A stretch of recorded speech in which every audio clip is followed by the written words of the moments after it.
Donc bonjour tout le monde, à cette poursuite du sanctuaire. On avait la semaine passée terminé sur un petit film de Indiana Jones et on s'était aperçu que dans le film, la représentation de l'Arche de l'Alliance était vraiment fidèle à tout ce que la Bible nous décrivait. C'était vraiment bien organisé. Dans le film, il y a une chose qui m'a déçu. Je ne sais pas si vous vous souvenez du film un petit peu. C'est quand il ouvre le couvercle et qu'il regarde à l'intérieur, il n'y a que du sable. Hein? Puis normalement, il devrait avoir les tables des 10 commandements, un petit pot avec de la manne et la verge d'Aaron. Mais non, dans le film, ils n'ont pas représenté cette chose. Ça aurait été bien que ça soit aussi inclus dans le coffre. Mais on poursuit donc ce que la semaine passée on était rendu, et on va regarder ce que la nuée qu'il y avait au-dessus de la tente d'assignation. Ici, c'est représenté tout petit là, par un petit nuage, mais il y avait une nuée. On voit la nuée ici qui veut prendre place. Donc, une nuée qui était très présente lorsque on s'approchait du sanctuaire. Une nuée qui, le jour, avait une genre de parasol sur le peuple d'Israël qui l'empêchait de cuire par le soleil, qui mettait un temps plus tempéré, et une image qui nous donne un peu ce que la nuit, cette nuée pouvait représenter comme un élément chauffant, une lumière qui donnait de la chaleur sur le peuple, parce que la nuit c'est très froid dans le désert. Donc la colonne de nuée était de feu ou de nuages, manifestation donc visible de Dieu au peuple. C'est intéressant de savoir que Dieu se manifestait de façon concrète. Parce qu'aujourd'hui, on n'a plus cette manifestation aussi concrète, mais il y a fut un temps où Dieu était vraiment visible. Sa source provenait de la Shekinah, on l'appelle comme ça, donc entre les deux chérubins sur le couvercle, ou le propitiatoire. Protège le jour, ça protégeait le peuple du soleil brûlant, on l'a dit, et la nuit, son peuple était protégé du froid glacial. Dieu dirige donc son peuple dans le désert inhospitalier, et le dirigeait, parce qu'ils ont passé quand même 40 ans dans le désert, pour se promener, puis ainsi de suite. Et le peuple campait là où la nuée s'arrêtait. Donc la nuée, quand c'était le temps de lever le camp, elle se levait dans le ciel, et là les gens s'apercevaient qu'il fallait plier bagage. Tout le monde pliait bagage, et quand la nuée se dirigeait vers un endroit, tout le peuple la suivait. Quand la nuée arrêtait à un endroit, le peuple campait là et faisait monter les tentes. On trouve ça dans Nombre 9, verset 15, où c'est dit, en rapport avec la nuée, « Le jour où le tabernacle fut dressé, la nuée couvrit le tabernacle. » Donc c'est la tente d'assignation, le tabernacle, c'est la même chose. Et depuis le soir jusqu'au matin, elle eut sur le tabernacle l'apparence d'un feu. Donc cette nuée était vraiment là, comme un feu, comme apparence, mais ça ne brûlait pas. Il en fut continuellement ainsi, la nuée couvrait le tabernacle, et elle avait de nuit l'apparence d'un feu. Quand la nuée s'élevait au-dessus de la tente, les enfants d'Israël partaient. Et les enfants d'Israël campaient dans le lieu où s'arrêtait la nuée. Ici, c'est tout petit, là. Donc c'est vraiment Dieu qui dirige son peuple lui-même. Nombre 7, 89. Lorsque Moïse entrait dans la tente d'assignation, donc quand Moïse entrait ici, donc sûrement il était à cette position-là, pour parler avec l'Éternel, il entendait la voix qui lui parlait du haut du propitiatoire. Là, ça m'épate. C'était plus que visuel, c'était auditif. Donc Moïse pouvait entendre Dieu lui parler. Bon sang qu'on aimerait ça aujourd'hui, hein? Entendre Dieu nous parler directement. Placé sur l'arche du témoignage entre les deux chérubins, et il parlait avec l'Éternel. Donc Dieu était là, de l'autre côté, et il pouvait l'entendre parler. Wow!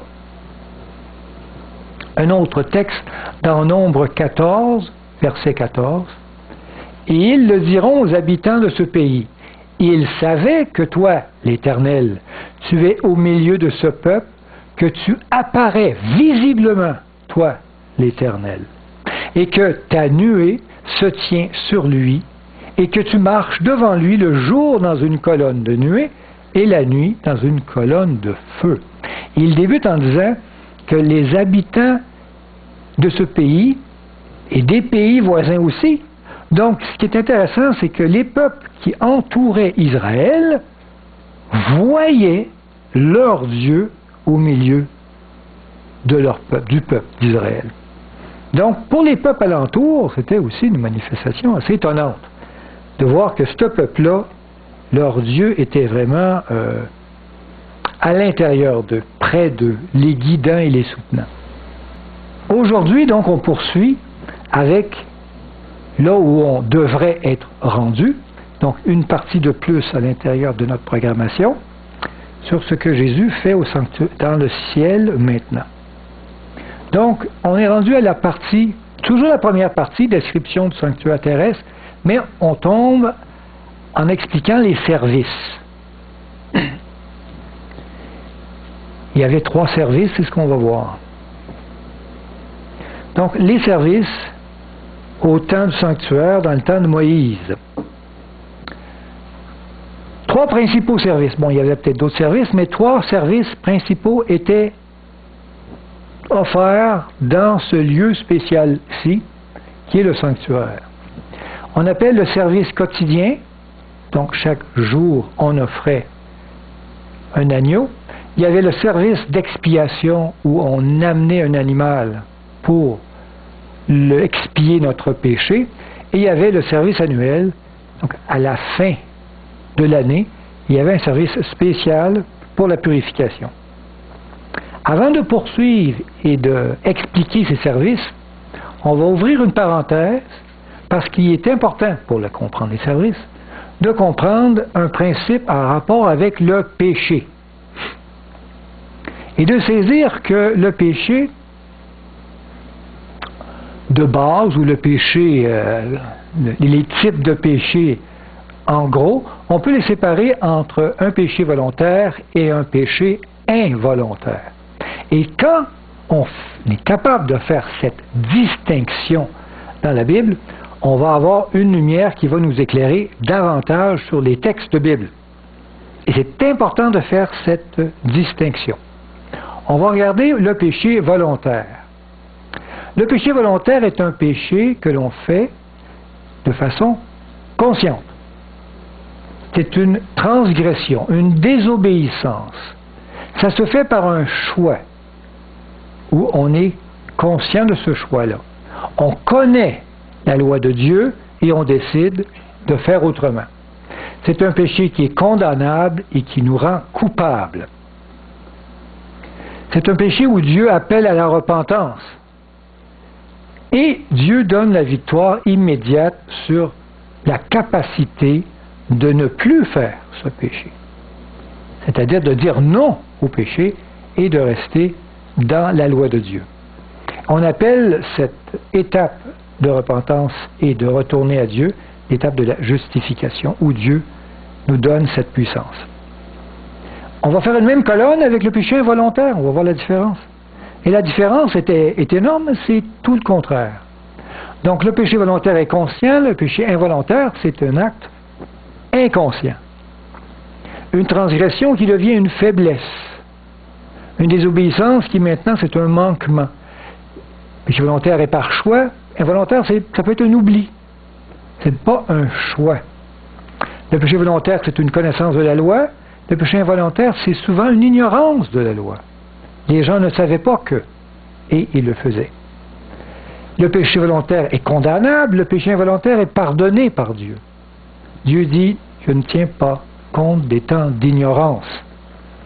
Volontaire nous rend coupables, involontaire, nous on est innocentés. Le péché volontaire appelle à la repentance, tandis que le péché involontaire, Dieu nous appelle à la purification. Il veut évidemment qu'on arrête. Donc il faut que Dieu utilise un principe de purification pour nous faire arrêter. Donc il faut qu'il nous devienne conscients un jour. La victoire est immédiate, tandis qu'ici la victoire est future. Vous savez, des mauvaises habitudes, c'est plus difficile à stopper. On tombe toujours, on glisse toujours inconsciemment dans une mauvaise habitude. Il faut se reprendre et un jour on a la victoire.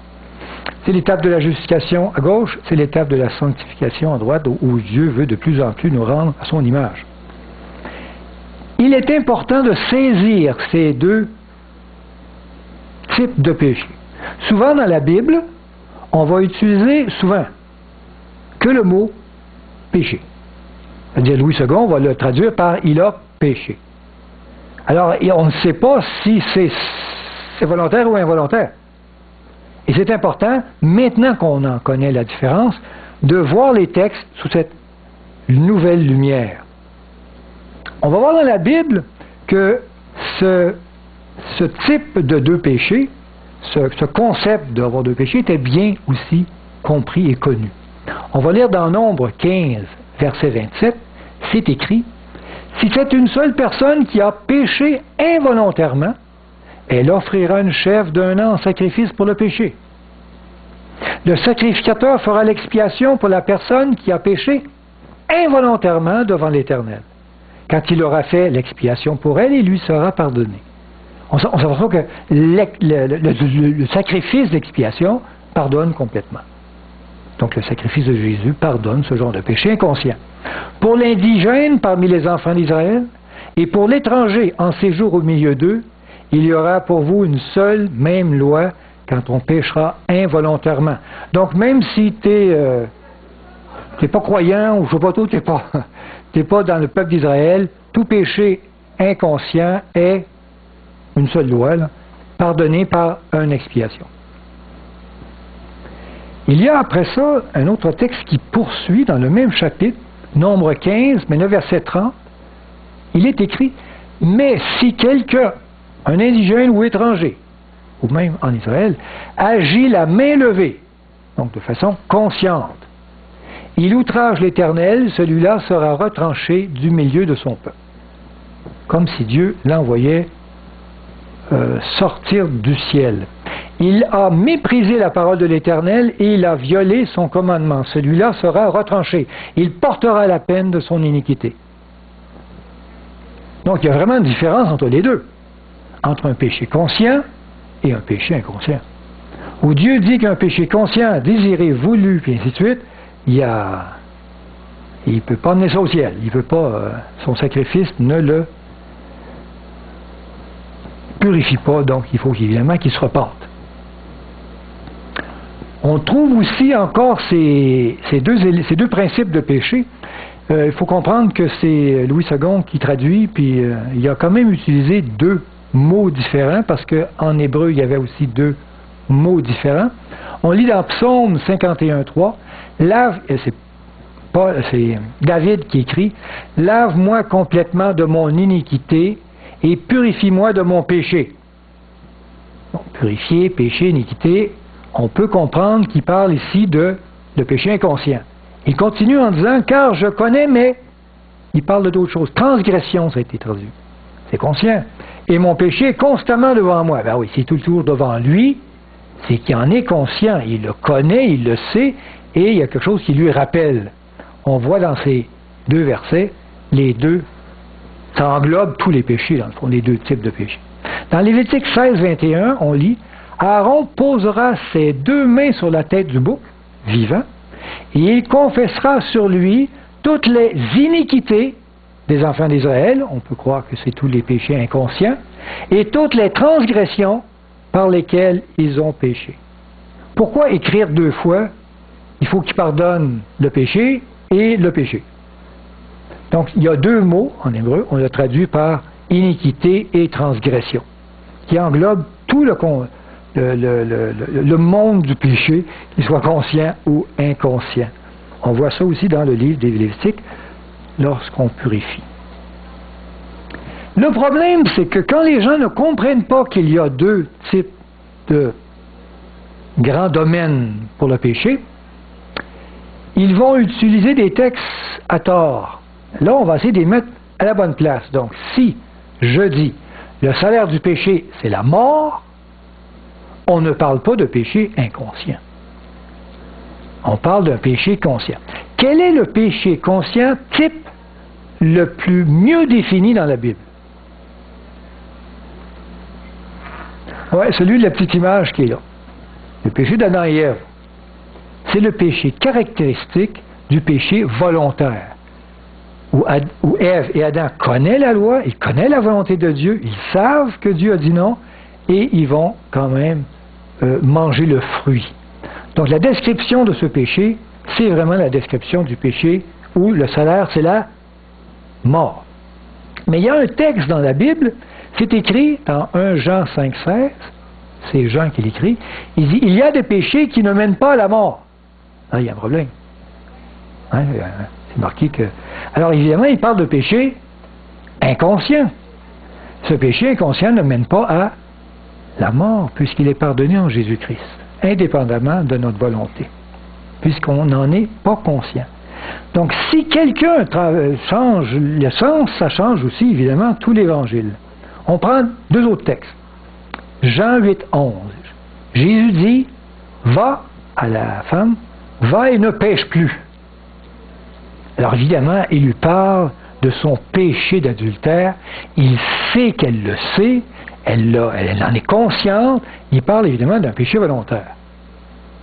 Il dit, va et ne pêche plus. Parce qu'on sait très bien que le péché volontaire, Dieu nous donne la force, en tout temps, de le vaincre. Mais il y a d'autres textes qui disent dans Ecclésiaste 7,20, il n'y a pas sur la terre d'homme qui ne pêche jamais. Alors, si on utilise ce texte et on le transpose ici, alors on est très heureux de pécher moins qu'eux autres, ou ainsi de suite, et on se donne le droit de pécher des fois volontairement. Parce que la Bible dit, il n'y a pas sur la terre d'homme qui ne pêche jamais. Mais c'est sûrement pas ça que le texte veut dire. Parce qu'il y a eu sur terre des hommes qui ne péchaient pas beaucoup. Hein, on peut prendre Moïse, par exemple. Ou Daniel. Donc ici, on parle d'un péché involontaire. Je pense que c'est assez rare, les gens sur terre qui pêchent pas involontairement. C'est comme presque impossible. C'est difficile, ça, de... Et c'est pour ça que David dit, Seigneur, fais-moi voir mes transgressions, je ne les vois pas. Regarde mon cœur que je puisse voir si je suis encore dans l'iniquité, dans le péché. Et dis-moi-le. D'autres textes intéressants qu'il faut mettre à leur place comme il faut. On lit dans Matthieu 5, 48, Jésus qui dit, soyez donc parfaits comme votre Père céleste est parfait. Évidemment, s'il lance ça, puis je dis, je peux pas, moi, je fais plein de choses inconscientes, ça ne fonctionne pas. Donc c'est vraiment dans le sens où c'est une perfection consciente des péchés qu'il faut arrêter. Mais il y a un texte dans Romains 7, 21, c'est marqué, Paul dit, quand je veux faire le bien, le mal est attaché à moi. Il dit, j'ai beau vouloir faire le bien, non, je n'arrive pas, il y a toujours quelque chose que je fais de pas correct. Mais Paul ici parle de, évidemment, ce concept de involontaire qui prend place. Ça peut être une mauvaise habitude, ça peut être n'importe quoi. Ou ça peut être, par exemple, même aujourd'hui, les gens qui, vous le savez, peuvent respecter le sabbat une mauvaise journée, inconsciemment, ils pêchent involontairement. Donc, c'est important d'en faire la différence. Si on n'en fait pas la différence, il y a des gens qui vont utiliser le mot pêche, péché, ou ainsi de suite, et ils vont l'attribuer à un mauvais sens. Et ça dénature l'Évangile. Et on a une Évangile mauvaise. Donc, cette incompréhension génère un faux Évangile si on ne fait pas cette compréhension des deux types de péchés de base. Involontaire et volontaire. Conscient et inconscient. On a bien compris ça? Quand on comprend ça, on va comprendre les services davantage mieux. C'est pour ça qu'on avait fait cette parenthèse. On ferme la parenthèse et on poursuit. On va regarder, premièrement, le service quotidien. Un service où on offrait un animal en sacrifice, un agneau, le matin et le soir, tous les jours. On prenait un agneau, on prenait un couteau avec un vase, on lui coupait l'artère, le cœur battait encore un peu à certains moments, et on recueillait le sang qui coulait jusqu'à temps qu'il tombe sans connaissance, et avec le sang, on poursuivait le rituel. Qu'est-ce qu'on peut dire?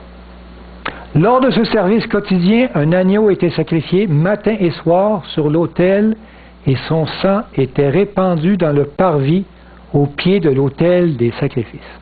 Où est répandu le sang? Au pied de l'autel des sacrifices. Donc, on offrait le sacrifice sur l'autel et on répandait le sang autour. On n'allait pas plus loin que ça avec le sang. Important à se rappeler. Le sacrifice était brûlé tout entier sur un feu allumé par Dieu qui ne s'éteignait jamais. Un feu divin. Vous savez que le feu dans la Bible, ça représente quoi, le feu? Il y a une image pour le feu.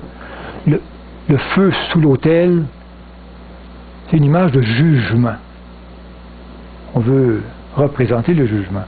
Ce service prenait place dans le parvis et servait à l'expiation des péchés inconscients du peuple.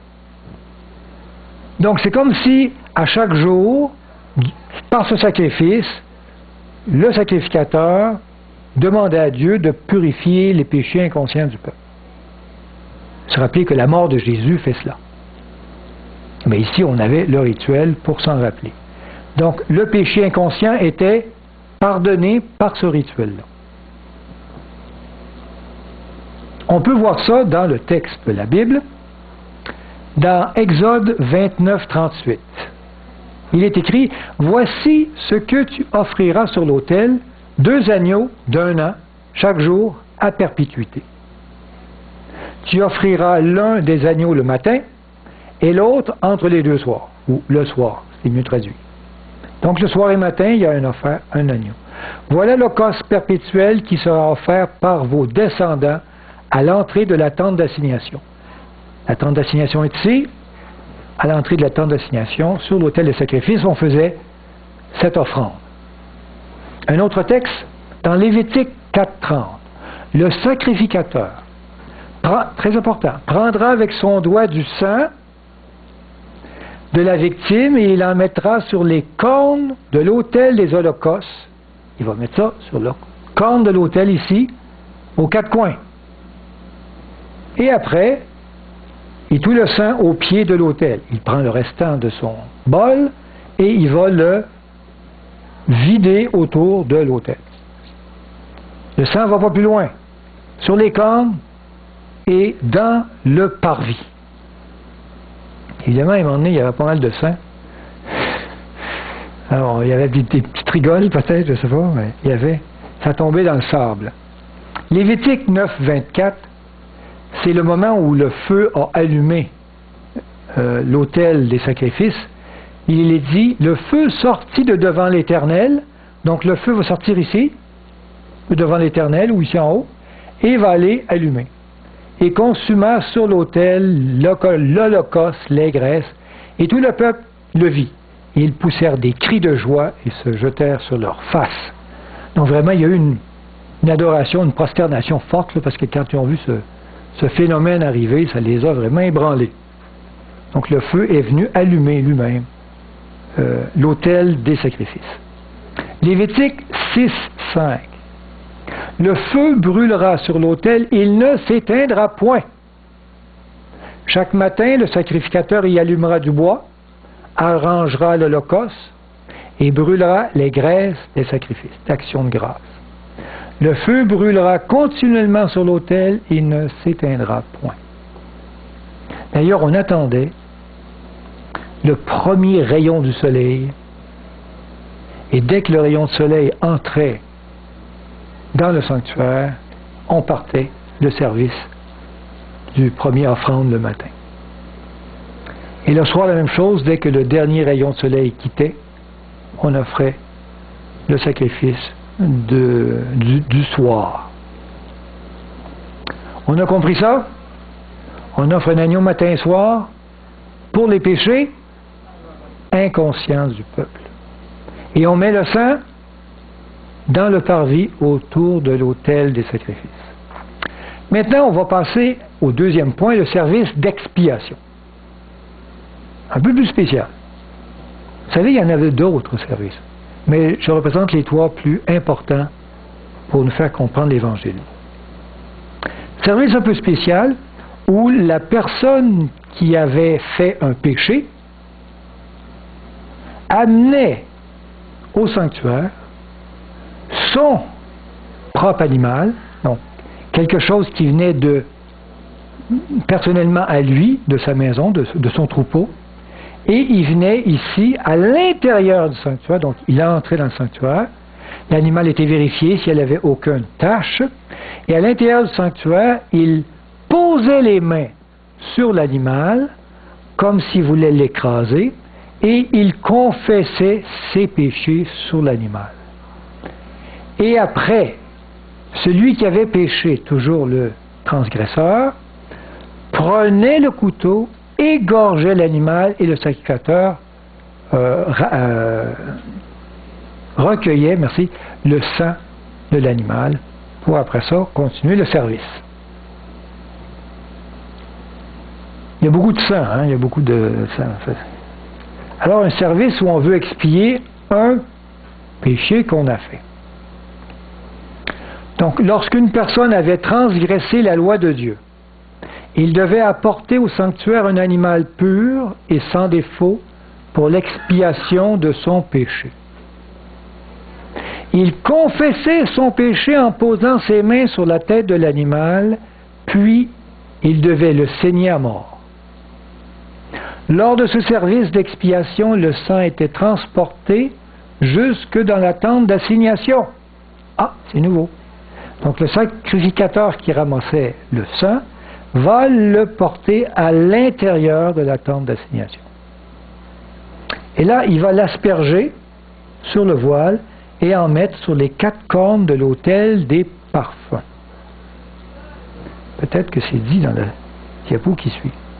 Ce service servait donc à l'expiation des péchés conscients du peuple, parce qu'il venait pour se confesser. Il l'avait en tête, il savait très bien que ce péché avait été commis, un péché qui n'était pas recevable et qui demandait à Dieu pardon, avec repentance, bien sûr. Alors il fallait amener un sacrifice pour cela.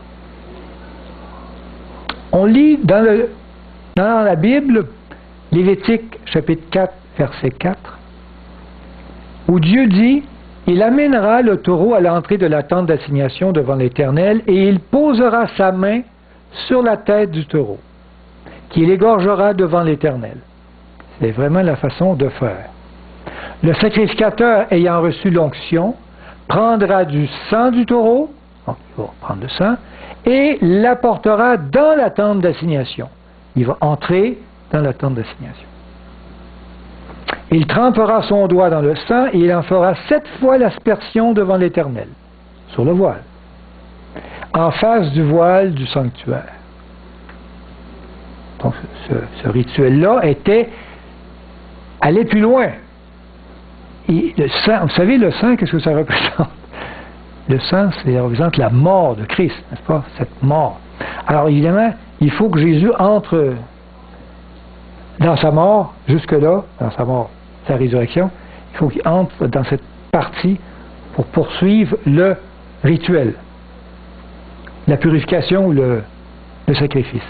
Lévitique 4.7, donc ça poursuit en disant: « Le sacrificateur mettra du sang sur les cornes de l'autel des parfums odoriférants, qui est devant l'Éternel dans la tente d'assignation. » Donc ici, sur les cornes, qui est devant l'Éternel, qui est dans la tente d'assignation.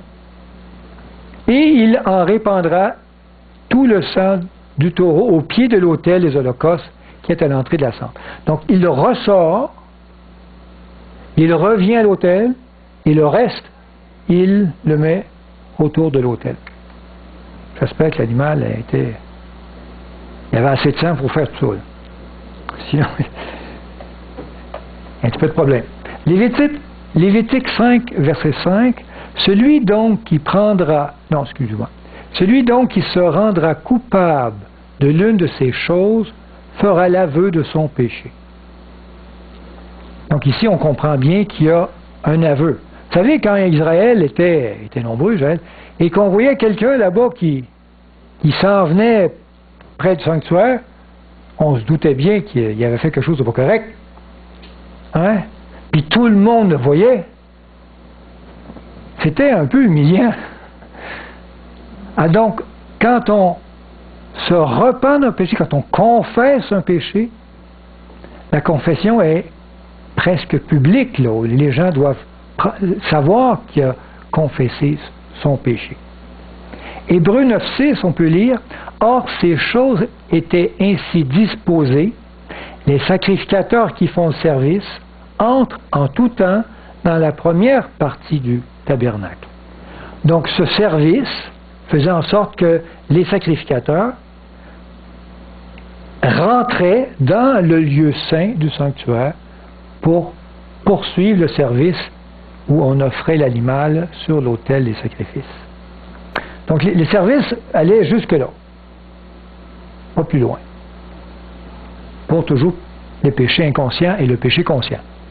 Donc si vraiment le péché conscient et le péché inconscient est pardonné, tout est pardonné, n'est-ce pas? On va tomber au troisième service, le service annuel. Alors vous allez vous demander qu'est-ce qui reste à purifier, hein? Qu'est-ce qui reste à pardonner? Le péché est fini. Et c'est ça qu'il faut comprendre. Et c'est ça qu'on va essayer de comprendre de façon beaucoup plus détaillée dans les prochaines rencontres. Ce service, il est spécial. Le service annuel est un service où le grand sacrificateur enlevait ses vêtements et prenait un vêtement de lin, fin lin ordinaire, dont aucune décoration, aucun artifice, un vêtement de plus simple, et il va poursuivre le service, il va entrer l'autre côté dans le lieu très saint. Il faisait cela une fois par année. Et là, il va mettre encore du sang sur l'autel. Allons-y de façon détaillée. La fête du jour des expiations. Donc, c'était une fête une fois par année. C'est comme Noël, hein, une fois par année. Alors ici, c'est vraiment une fête spéciale, une fois par année. À la fin de l'année religieuse juive, il y avait le sacrifice d'un bouc pour la purification du sanctuaire. Donc le sanctuaire était comme sali par le sang qu'on avait déposé, puis à un moment donné, toute l'année, on aspergeait le voile était vraiment plein de sang. Alors le bouc pour la purification du sanctuaire, afin d'expier tous les péchés qui y avaient été transmis. Donc il y avait un rituel pour nettoyer ça, si on peut dire. Cette fête était appelée Yom Kippour, le jour des expiations. Le Yom Kippour. Une journée spéciale qu'on appelle la journée des expiations. Ce service servait à l'effacement définitif des péchés qui avaient été contaminés le sanctuaire. On va essayer de comprendre pourquoi il faut définitivement effacer le péché. Ce rituel se prolongeait jusque dans le lieu très saint du sanctuaire. Un rituel spécial. Et qui pouvait y aller? Seulement qu'un, le grand sacrificateur. Donc il n'y avait aucun autre sacrificateur qui entrait dans ce lieu, encore moins quelqu'un du peuple. Le peuple pouvait rentrer que dans le parvis. Le prêtre pouvait entrer jusque dans le lieu saint. Mais le grand prêtre, le grand sacrificateur, seul une fois par année seulement, traversait de l'autre côté. Et avec crainte. Il devait avant même offrir un sacrifice pour ses péchés, les péchés de sa famille, avant d'entrer à l'intérieur de ce lieu. Parce que s'il entrait avec un péché, il en mourait. Alors, c'était pas évident pour lui. On lui mettait même une... Vous savez, là, il y avait une petite corde pour être sûr qu'on puisse sortir de là s'il meurt. Vous savez, ils ont toujours eu peur qu'il reste de l'autre côté. Pardon. Il y avait déjà des cas, hein? Pardon? Il y avait Des cas où ils sont morts? Je ne connais pas les cas où ils sont. Non, j'en trouve pas dans la Bible, possiblement, mais j'en connais pas. Je sais pas. Lévitique 16, 29. C'est ici pour vous une loi perpétuelle au 7e mois. Pour nous, c'est le mois d'octobre. Le 10e jour du mois, vous humilierez vos âmes et vous ne ferez aucun ouvrage, ni l'indigène, ni l'étranger qui séjourne au milieu de vous.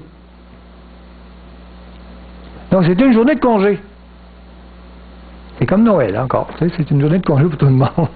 Donc tout le monde avait évidemment l'esprit vers ce sacrifice, vers cette purification qui se faisait dans le lieu très saint. Car en ce jour, on fera l'expiation pour vous, afin de vous purifier. Vous serez purifiés de tous vos péchés devant l'Éternel. Donc tous les péchés que les gens avaient apportés durant l'année, les gens attendaient ce moment spécial où ces péchés-là pouvaient enfin être effacés. C'est-à-dire oubliés, Dieu efface, il oublie, c'est fini, on n'en parle plus.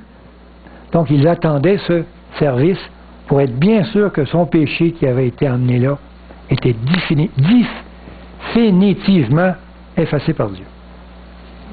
Alors on poursuit avec un autre texte dans Lévitique 16, verset 31. Ce sera pour vous un sabbat, je l'ai lu ça non? Un jour de repos et vous humilierez vos âmes, c'est une loi perpétuelle. L'expiation sera faite par le sacrificateur qui a reçu l'onction et qui a été consacré pour succéder à son père dans le sacerdoce. Donc de père en fils, le grand sacrificateur donnait cette fonction lors de sa mort à son fils aîné. Il se revêtira des vêtements de lin, des vêtements sacrés. Donc il enlève ses vêtements et il va mettre un vêtement spécial. Et vous allez comprendre maintenant, dans la Bible, souvent il y a des descriptions de scènes où le prophète voit une description de Jésus avec un habit de fin lin. Alors quand est-ce qu'il mettait un habit de fin lin? Lors du cérémoniel de la purification du sanctuaire. Donc on peut savoir un petit peu que Jésus était dans cette vision à ce moment précis du service d'expiation. Alors vous allez me dire, mais aujourd'hui, exactement ce que tu me disais tantôt, ils font-tu encore ça, un sacrifice? Est-ce qu'on doit encore faire? Tu sais, j'ai péché hier, alors j'ai transgressé, je vais emmener un animal, je vais l'égorger, je vais ramasser le sang, je ne sais pas quoi faire avec, je vais le brûler. Puis... Alors évidemment, ça ne fonctionne plus comme ça aujourd'hui. Et on va voir des textes qui nous le démontrent. La fin du sanctuaire terrestre. Dès l'instant où Jésus-Christ, l'agneau de Dieu, a été immolé, le sanctuaire terrestre devint caduc, inutile. Dieu mit fin au rituel en déchirant lui-même le voile intérieur du temple. Dieu a déchiré pas ce voile-ci, mais le voile intérieur. Wow! C'est haut, en bas. Oui, c'est ce qu'on va voir. On lit ça dans Matthieu 27, verset 50. Donc c'est Matthieu qui le dit. Il dit, Jésus poussa de nouveau un grand cri et rendit l'esprit. Donc il est sur la croix, il meurt. Et tout de suite après, il dit, et voici, le voile du temple se déchira en deux. Depuis le haut jusqu'en bas, la terre trembla et les rochers se fendirent. C'est étonnant comme précision. Le voile s'est déchiré du haut vers le bas. C'est dur que ce soit quelque chose d'autre que Dieu lui-même. Et vous savez, c'était une toile, le voile était en toile, là, de tressé, de fin lin, c'était épais. C'était pas un petit linge qu'on peut facilement déchirer. C'était pas déchirable. C'était pas. Alors vraiment que ce déchirement a pu avoir lieu, ça prend la force d'un être assez exceptionnel. Et du haut vers le bas. Donc on comprend que Dieu lui-même voulait exprimer de façon très claire que les rituels, c'est fini. Et pour aujourd'hui, j'espère qu'on n'a plus besoin de porter un animal. Mais Jésus a présenté une autre cérémonie. Il a proposé une autre cérémonie qu'on appelle la Sainte Seine, que vous connaissez sûrement. Où on lave les pieds, on prend du vin, du pain, ainsi de suite. La Sainte Seine. Par la Sainte Seine, Jésus institua une nouvelle cérémonie commémorative de sa mort sur la croix. Et nous sommes encore aujourd'hui dans l'expression de ce rituel. On l'exerce ici. On peut lire ça dans 1 Corinthiens 11, 23. Je prends ce texte parce qu'il est intéressant. C'est ce que le Seigneur Jésus, dans la nuit où il fut livré, prit du pain, et après avoir rendu grâce, le rompit, et il dit, « Ceci est mon corps qui est rompu pour vous. Faites ceci en mémoire de moi. » De même, après avoir soupé, il prit la coupe et dit, « Cette coupe est la nouvelle alliance en mon sang. Faites ceci en mémoire de moi pour toutes les fois que vous en boirez. » Nouvelle alliance en son sang, c'est-à-dire sa mort, où on renouvelle cette commémoration de sa mort. 1 Corinthiens 11, 26, on peut y lire, « Car toutes les fois que vous mangez ce pain et que vous buvez cette coupe, vous annoncez la mort du Seigneur jusqu'à ce qu'il vienne. » Donc, quand est-ce qu'on arrête ce rituel? Moi, quand il va revenir, ça va être, on n'a plus besoin de faire ça. Là. Alors, on se rappelle toujours de sa mort et jusqu'à ce qu'il revienne. Par le rituel de la Sainte Seine. Mais où est-ce qu'il est Jésus aujourd'hui? On sait qu'il est monté au ciel. Vous savez, quand le rituel se faisait ici, par exemple, le matin et le soir, le peuple priait quand exactement au moment du lever du soleil, le peuple tournait les yeux, les regards vers le sanctuaire et faisait une prière. Au fait, ils avaient les yeux sur le rituel qui allait se faire ici. Le soir, la même chose. Au coucher du soleil, toutes les familles faisaient une prière en se tournant vers le sanctuaire et faisaient leur prière. D'ailleurs, Daniel, même à Babylone, prenait une fenêtre de sa chambre qui donnait sur la direction du sanctuaire pour prier en cette direction-là.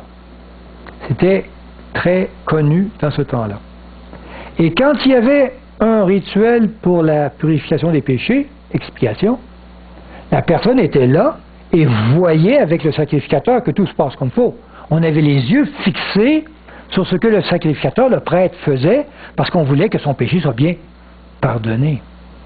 Et quand arrivait la fête, une fois par année, de la purification, tout le peuple, d'un seul regard, portait les yeux sur le sanctuaire, en sachant que le grand sacrificateur allait entrer dans le lieu très saint. On était avec lui en pensée, parce qu'on savait que ce rituel représentait l'effacement de mon péché définitif. On est d'accord là-dessus? Alors aujourd'hui, Dieu nous appelle à avoir les yeux fixés sur Jésus, sur ce qu'il fait comme ministère. Après sa résurrection et son ascension au ciel, Jésus devint notre souverain sacrificateur, portant en son sang les péchés de l'humanité. Donc, par son intermédiaire, nous avons maintenant accès au sanctuaire céleste. C'est-à-dire l'intermédiaire de Jésus, on a accès au sanctuaire qui est dans le ciel. Donc, portons plus nos yeux vers le sanctuaire qui est terrestre, fini. On porte nos yeux vers le sanctuaire céleste. Il est de notre devoir d'entrer avec Jésus dans son ministère afin de participer à son œuvre de rédemption. On entre avec lui. On veut poursuivre son ministère de rédemption. En purifiant nos péchés, bien sûr. Dans Hébreux 9, 8, on peut lire, le Saint-Esprit montrait par là, par les rituels, que le chemin du lieu très saint n'était pas encore ouvert tant que le premier tabernacle subsistait. Mais là, il est ouvert. Parce qu'il a déchiré. C'est une figure pour le temps actuel où l'on présente des offrandes et des sacrifices qui ne peuvent rendre parfait sous le rapport de la conscience de lui qui rend ce culte. Donc ce culte-là, c'est une image. Ça ne rend pas parfait. Le vrai culte, le vrai type, c'est Christ et son sacrifice. Hébreux 10, 19. Ainsi donc, frères, puisque nous avons au moyen du sang de Jésus, quand on parle du sang de Jésus, il y en a qui croient que ça me prend du sang de Jésus. Le sang de Jésus, ça représente la mort de Jésus. Donc, au moyen de sa mort, une libre entrée dans le sanctuaire. Par la route nouvelle et vivante qu'il a inaugurée pour nous au travers du voile, c'est-à-dire de sa chair. On a une image déjà, que le voile représente son corps charnel. Et puisque nous avons un souverain sacrificateur établi sur la maison de Dieu, approchons-nous avec un cœur sincère, dans la plénitude de la foi, c'est-à-dire pleine confiance, les cœurs purifiés d'une mauvaise conscience, où on veut être pardonné, le corps lavé d'une eau pure. Je pense qu'il parle ici de cette eau-là qui doit nous purifier avant d'entrer dans le lieu saint. Donc Dieu nous appelle à entrer dans le sanctuaire céleste où Jésus est en fonction aujourd'hui. Évidemment par la foi. On sait qu'il est là, on entre avec lui. Hébreux 4, 16. Approchons-nous donc avec assurance.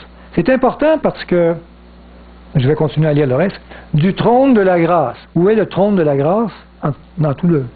C'est le trône de Dieu, ben, il est de l'autre côté. C'est là qu'il s'assisait, qu'il s'assoyait.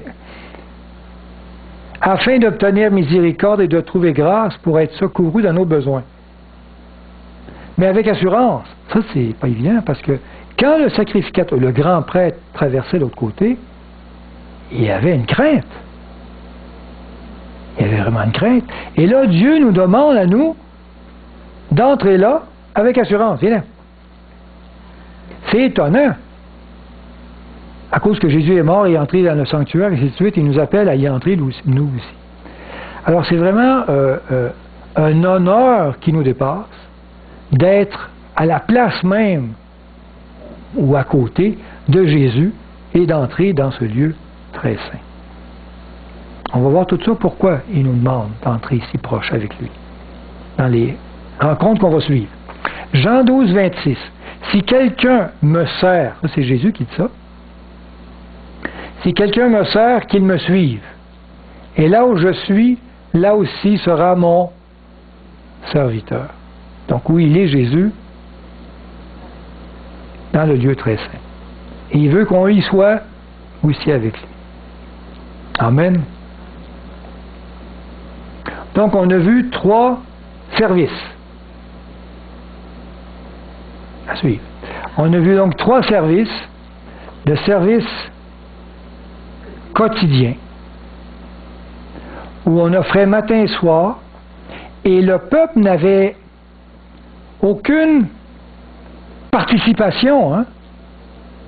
On est d'accord? Le peuple ne participait pas. C'était un service qu'on offrait ici dans le sanctuaire, matin et soir.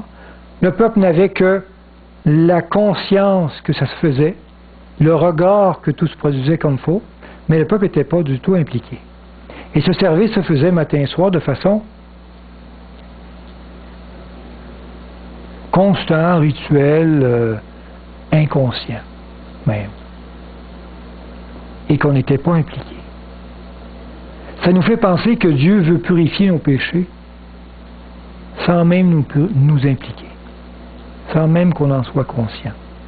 Et ce rituel se poursuivait. Et on jetait le sang autour de l'autel des sacrifices. La mort de Christ est suffisante pour cela. Mais il y a un problème dans le péché, il y a aussi le péché conscient. Ça, c'est plus compliqué à ce que la personne arrête. Parce que pardonner, ça va, mais il faut que la personne arrête si elle continue, si elle persévère. Ça n'a rien de pardon, il ne fait rien de spécial. Alors il faut quelque chose un peu plus, hein? Il faut une intercession. Donc, on va aller un petit peu plus loin. Donc, ce service, c'est la personne qui est en faute a amené un animal qui lui-même égorgeait. Donc, ça représente que c'est lui qui crucifie Christ par son péché et qui le fait mourir. Et qui va prendre le sang et... Qu'est-ce qu'il faisait avec le sang? On entrait dans le lieu saint. C'est tout ce qu'on allait. On aspergeait le voile. Combien de fois, c'est marqué? 7 fois, vous avez on asperge 7 fois et on met le sang sur l'autel des parfums. On ressort et qu'est-ce qu'on fait avec le restant? On asperge autour en disant que c'est vraiment ce sacrifice-là aussi. C'est comme un lien. C'est pas entre le sacrifice de Christ et son ministère d'intercession ici. Et on attendait le moment de l'année où il y avait une purification. Et là, on offrait, comme tu le disais, donc, on faisait un tir au sort. Il y avait 2 boucs, on tirait au sort. On prenait un bouc et on l'offrait à l'Éternel, qui représentait Christ. Et on recueillait le sang, on apportait le sang ici, à l'intérieur, on prenait en main un encens, on mettait de l'encens dedans et on mettait du feu sur l'encens. L'encens, quand il était bien fonctionnel, avec beaucoup de fumée, on entrait de l'autre côté, pas ça, et on va entrer de l'autre côté, on va tasser ça, devant l'arche de l'Alliance. Avec le bol, il y avait le sang du bouc. On comprend tout cela? Et on aspergeait, on mettait le sang sur les cornes de l'autel. Et on faisait ce rituel. En fait, on demandait à Dieu de purifier. Vous savez, il y a différentes interprétations ou commentaires qui disent que ce voile-ci, évidemment, toute l'année, on l'aspergeait 7 fois à chaque fois qu'il y avait un animal qui était tué pour expier un péché. Il venait plein de sang, c'est bien sûr. L'autel aussi. Et certains commentateurs disent que la présence de Dieu au moment du Yom Kippour était si éblouissante, si présente, que le voile se purifiait. C'est-à-dire que le sang se lavait, le voile se purifiait au complet. C'était comme un miracle qui se faisait. Tout le sang sali devenait clean. D'autres ont de la difficulté à comprendre ça. Alors ils disent que non, on avait tissé un autre voile et que là, les sacrificateurs mettaient le voile à terre, ils laissaient l'ancien voile là, ils mettaient le voile à terre, et par des cordes, ils le montaient, et quand il y avait les 2 voiles, ils enlevaient évidemment celui qui était sale, alors ils conservaient celui qui était beau, et comme ça, ils relavaient après ça pour l'année suivante. J'aime mieux l'autre que Dieu, par sa grandeur et sa brillance, purifier le voile. C'est plus à son image, n'est-ce pas? Alors, 3 services pour purifier le péché.